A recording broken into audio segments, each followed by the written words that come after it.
Kyle here from allmediareviews.blogspot.com, and I'm going to do another episode of Random Featured Artists, and today it's going to be Porcupine Tree, like I mentioned in the last video.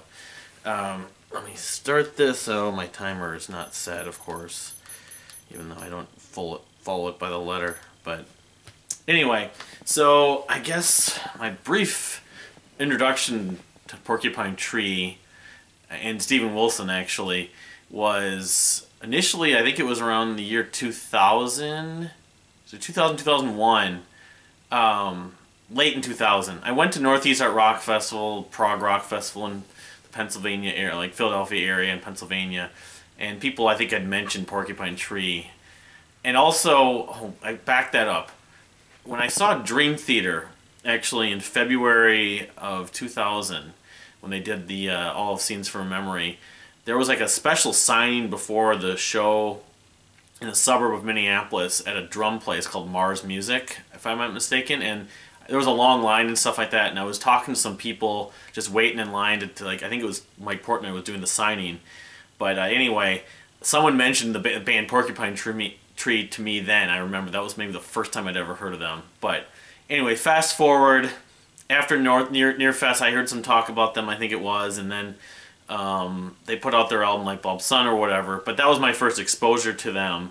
But I hadn't seen them live or nothing like that. And eventually they got announced to play at Near Fest the next year, and that's where I really started to invest. The winter of 2000, 2001, I remember I started to really check them out. I was DJing on KFEI radio, and I started playing them and everything. So, but that's just my introduction. I've been a fan basically since that point, so it's been about 15, 16 years now. But anyway, I'll just start going over my take on their catalog. I didn't find every single disc and every single thing I own by them, but most. So the first album is On the Sunday of Life. Obviously I don't have the vinyl. I've seen the vinyl. I'll say this is probably, and I'm not alone in this feeling, this is probably my least favorite Porcupine Tree album. It's their debut album. And the version I have here, I'm not sure if it was one of the remasters where they eventually had Gavin Harrison, I think, play real drums on this, because there's drum machines on some of the early stuff that Steven Wilson did. And I know he hated it. He cringed at re-listening to those years later, hearing the drum machines. But as far as this album goes, On the Sunday of Life, it's not a terrible album, but it's just kind of spotty. Jupiter Island, I think, is probably the most recognizable track. That and Radioactive Toy. But it's, you know, he was experimenting with psychedelic music, basically. It was like a bedroom project. And I don't know, there's probably some fans that really do like this album, maybe consider it greater than some of his other stuff. Oh, I got a Blackfield insert. Some of the other Porcupine Tree albums, but, you know, I don't know, I haven't listened to this album probably in over 10 years. I can't remember the last time I did, but those are the Jupiter Island. I mean, there's like 15 songs on this version, 18 actually if you look. I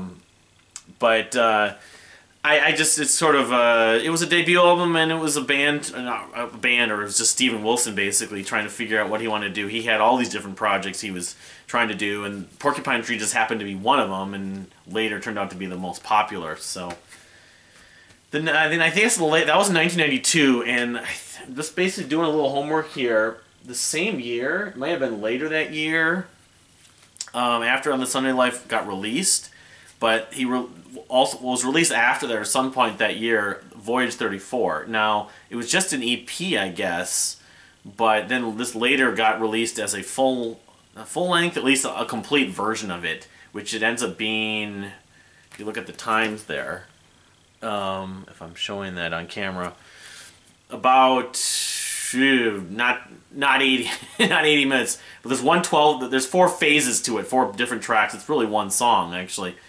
1254, 1724, 1924, and 1342. So that's, do the math here, that's, you know, 30, 50, it's almost an hour. So, but I really enjoy this. I don't know how many times I've actually listened to it. I've listened to it enough times to say I've enjoyed it, but it's space rock or psychedelic rock. It's trippy, kind of in the vein of like Hawkwind in some ways. And if I'm not mistaken, there are some samples on this, But I'll be completely honest, a lot of the early Porcupine Tree albums are kind of a blur in that the style of music doesn't vary dramatically, other than maybe sort of the length of compositions, but it's a lot of just trippy psychedelic music with a lot of cool guitar tones. And Voyage 34, I don't believe, is an exception on that. But anyway, that was the same year. So after On the Sunday of Life, you know, maybe he got more attention with Voyage 34, although, again, it was just like an EP at that point. So let's just see here. So if I'm going in the right order, then the next year, and this was 93, yes, they released Up the Downstair, which, again, I believe it was still just Steven Wilson basically working in his bedroom. I mean, I think he had some of the other guys that would later join as regulars on some of these records, like Richard Barbieri and Colin Edwin, possibly. And then Chris Maitland, the original drummer, at least it was a drummer at some point. But yeah, here's Up the Downstair, and I would sort of say that this differs from Voyage 34 in a lot of ways, but also similar in that it's, you know, just the title Up the Downstair kind of gives you that impression.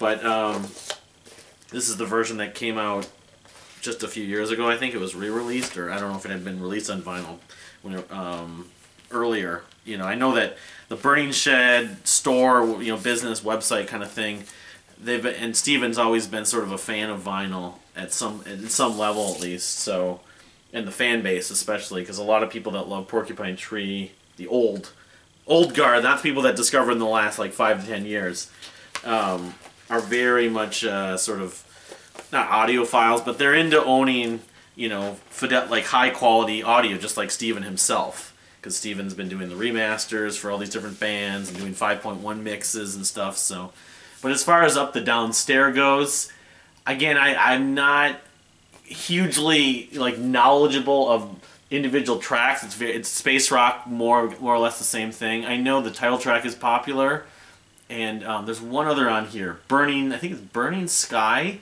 He did that on a tour I saw back in the 2000s. You know, but I own this stuff, and I know I enjoy it when I've listened to it, but I just haven't, you know, I have to be kind of in the right mood to totally, you know, want to listen to it. But at some point I probably could appreciate the early Porcupine Tree more than I have at this point and just be completely knowledgeable of it. But I just know it's a good record. I just can't say I, you know it like the back of my hand. But that was in 93. Then it looks like, if I'm not mistaken, yes. No. Okay, I had the wrong one down there. Then 95, a couple years later, another trippy title came out, The Sky Moves Sideways, which the version I have, and this is a different jewel case, so I'm not going to show the back, but version I have, I think, actually is one of the earlier versions with the drum machines. So, you know, the version I need to listen to at some point down the road probably would sound a little bit better, a little different, but again, talking about the track lists, Stars Die is one that's definitely you know, and Moonloop, a band named themselves after that song, I believe. But again, this does remind me, I kind of almost think of this with Voyage 34. It's space rock again, psychedelic, space, trippy rock with samples, a lot of, you know, cool guitar textures, oscillators, that kind of stuff. And I should have looked again. As far as the personnel, and this was in 95, I don't know, let's see here. Not, again, your Colin Edwins and Chris Maitland's and Richard Barbier's, I don't see on here at this point. So this still could have been just Steven Wilson more or less doing all of it. Oh, okay, I'm wrong. That was the lineup they had. So at least by at this point, if not their entire history, he did have what would be considered sort of the early classic lineup of Porcupine Tree. Anyway, that was 95. So then going on to the next year, because I mean he's a studio hound, Steven Wilson. I think at this point Porcupine Tree still was really thought of as a project he would do in the studio. So he probably had a lot of time. He didn't have to tour a lot for it, and you know, he had lots of ideas. You know, as a young songwriter, relatively young. They released the next year, 96, Signify. Now this is probably the album for Porcupine Tree among the earliest records that I know the best, because I probably listened to it the most. But then again, I can't like you know, like if I played like a 10-20 second clip, I don't necessarily know I'd be able to name it off a dime what song that is. But I know a number of these songs relatively well. Dark Matter especially, I've always liked that one. If you look at the track list. Dark Matter, the title track, Born, Live, Die, Waiting, Phase 1, 2. I think that was like a live song when they were playing live, and then later, among later years, they would play Waiting. Maybe not both parts, but there was 2 parts to Waiting. But again, this was still doing the psychedelic rock thing with a lot of, like, you know, loops and layers and samples. I know there's one track on here talking about how I had this amazing, you know, hallucination, or he was having a dream, that kind of thing. But I think at this point he was trying to take it a little bit more into a song-oriented direction. And I guess, again, I'm pretty sure the same lineup is on this. Yeah. Steven Wilson, of course, does most of the songwriting, sings, does the guitars. He played mellotron and organ. Richard Barbieri plays keyboards. Richard Barbieri, for some people don't know, what used to be in the band Japan, I believe, in the 80s. Colin Edwin bass, and Chris Maitland on drums. So anyway, moving on. That was Signify. And then I'll just show quickly. I have, this is one of a couple live of Coma Divine, which was from, yeah, this covers a lot of that period of stuff live, maybe in the mid-90s. You know, and again, I probably listened to this all 2 or 3 times at most, but trippy stuff, you know. You like space rock, psychedelic rock, like modern, with a modern edge, a lot of cool guitar textures. The early Porcupine Tree was just filled with those really cool guitar textures. I think of them probably most for that, more than anything else. But, so that was 96, the Coma Divine record. Just looking at their catalog, I'm not sure if it came out. That came out in 97, so. Alright, actually I'm looking at the live albums. I have some of the stuff I'm not sure I'm going to be able to show today. But then in 99, they released Stupid Dream. Again, you think about their title, Stupid Dream, Up the Down Stair, Voyage 34, The Sky Moves Sideways. All trippy titles, you know. But anyway, this is I have the vinyl. I've shown this before, I believe.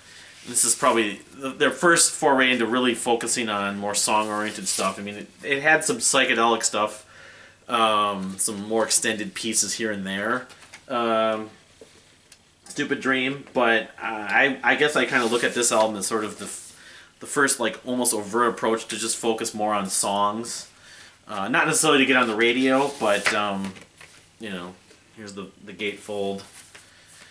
But I would say as far as favorites goes, I mentioned on a previous video when I got this vinyl, Even Less, the opening track, which I don't know if they still play it live, Porcupine Tree never, but, you know, if they were on their last foray into touring before they stopped being a group until they get back together again someday. Even Less has always been sort of a live staple. Let's see here. Pure Narcotic, Don't Hate Me, and Don't Hate Me just got re-recorded for Steven Wilson's new sort of mini album, 4.5 actually. Let's see here. Smart Kid, Stop Swimming, which is considered one of his saddest songs. You know, I'm kind of hit and miss on that. I think he's done more sad songs that are more melancholy to me, but I think he considered it maybe the saddest song he ever wrote, at least at one point. But, you know, I like this record as far as they're up to this point. You know, they've already released how many records? 5, 6, 7 records. I don't know if I'd say this is my favorite, but it would be among my favorites. A lot of people I know love this record, Stupid Dream. But then they released in 2000, like I was telling at the beginning of the video, my favorite Porcupine Tree album, Lightbulb Sun, and the first album that I really got into them. Yeah, I even got it signed. So I don't even remember that. I must have been at Nearfest in 2001 when I saw them. But it's got She's Moved On, the title track, How Was Your Life Today is like really Beatles-like. 4 Chords That Made a Million, The Rest Will Flow, it's really catchy. I just remember the cello work on some of these songs, including like Russia on Ice. Russian on Ice? I think it's Russian on Ice. Yeah, I got the whole band to sign this thing. I don't have the vinyl yet, but I'm looking to get it at some point. But I know that this to me is like the perfect blend of sort of modern pop, psychedelic rock songwriting. It's sort of doing prog in a way. I mean, it's almost like sort of Radiohead-ish, but I can actually stand Steven's voice. And then there were elements of some of the heavier stuff that they would get into in the subsequent albums, specifically Rush on Ice. Is it Russia or Russian? I always get confused. I think it's Rush. I want to say because they talking about a drink. So the drink's called Russian, but he's been known to like the song "She's Moved On" is one word. Let's see here. Yeah, it is Russia on Ice, which is just weird. But yeah, no, this is my favorite. Remains still my favorite. Probably my favorite thing Steven Wilson's ever done. Actually, one of the best records from the 2000s. This is a plain cover and everything, but I need to get the vinyl. I will get the vinyl in due time. So then, that was when I saw them, and I can show you that I have a bootleg of it, at Northeast at Rock Festival. This is a DVD I found at a record show a few years ago, like last year. And that was kind of show, seeing them, that was in 2001, the June of 2001. You look at the set list, I mean, they do kind of a mix of old and new stuff. But that's when I noticed they were starting to get really popular. They opened for Dream Theater on that time. In Europe, not in the USA, but I actually went to go see them. But then, of course, they released after that album, the album that was probably their biggest breakthrough at that point, In Absentia. I'm doing the KFI radio at that point, so I actually played a number of tracks from this album on the air, and I had some singles, and they came. I went to actually Milwaukee to see them. I saw Greg Howard, the Chapman-Sick player, open for them, and In Absentia, I would say that I like almost as much as Light Bulb Sun, but not quite as much. But In Absentia is definitely, it's probably their heaviest album. I would still consider it their heaviest album. But actually, some of the best songs on it aren't even that heavy, which is weird. They're more melancholy. I would say my favorites, I want to say... track list here. Trains is obvious. Blackest Eyes and Trains are the two singles. Trains is a classic. Lips of Ashes, that's one of the most melancholy songs. Let's see here. Sound of Music, Prodigal. The Creator Has a Master Type, which is really, that one, he's using like a lot of vocal distortion and that kind of stuff. I just remember that being very different. It sounded modern, like modern rock, I guess you could say, or heavier modern rock. Heart Attack and a Lay-By, that's another one. I don't know if it's about someone actually having a heart attack. I sometimes, for some reason, associate it with someone driving and having an accident or something. But, yeah, that's a really melancholy song. There's great vocal harmonies on this album at point. Strip the Soul, there's a track that... was probably the heaviest song they'd ever done at that point. And people thought, well, is Porcupine Tree metal? And, of course, Steven Wilson at this point had been working with Michael Ackerfeld of Opeth for a few years with Blackwater Park, and then I think he was involved with both Deliverance and Damnation. I'll have to do an Opeth video as well, but talking about some of that, maybe I'll mention him as well. I'm going to do is cut this off, though, and... make a second part, so this isn't as extensively long as the last one.